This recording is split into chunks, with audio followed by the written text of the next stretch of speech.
inyong kaisipan ang tanong na, Ano nga ba ang kanso sa baga? Ano nga ba? Alam niyo ba? Tara, samahan niyo kami sa aming dokumentaryo.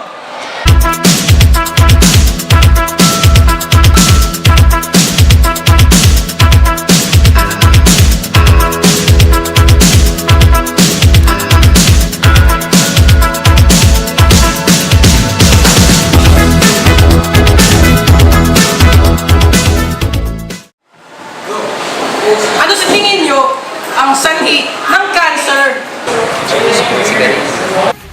Paninigarilyo. Second smoke ba yung tinatawag? sigarilyo at mga usok sa kalsada at sa iyong mga paligid. di ba paninigarilyo pag nag-smoke genetics lang yan eh. Magagamot po ba ang mga taong may lung cancer? May chance. Pero kung mahirap ka, ewan ko lang, hindi ko lang. Walang gamot. Kung ikaw ay nasa posisyon ng mga may cancer sa baga, anong magiging reaction mo at ano ang gagawin mo? Worst para sa akin yun. Kasi may pamilya ako eh. Merong umaasa sa akin. I-enjoy ko na lang yung buhay ko na natitira. Ano ang ginagawa ng DOH para masolusyonan ang problema ng lung cancer sa Pilipinas? Alagay sila o gumagawa sila ng mga poster, babala tungkol sa ma-prevent ang lung cancer, huwag manigarilyo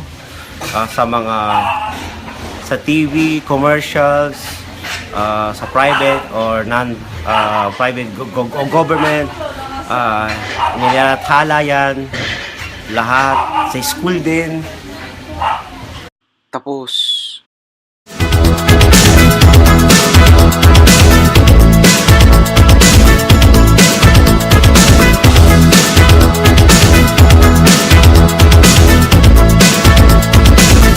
Sabay natin ko, naghihintay sa kulungan.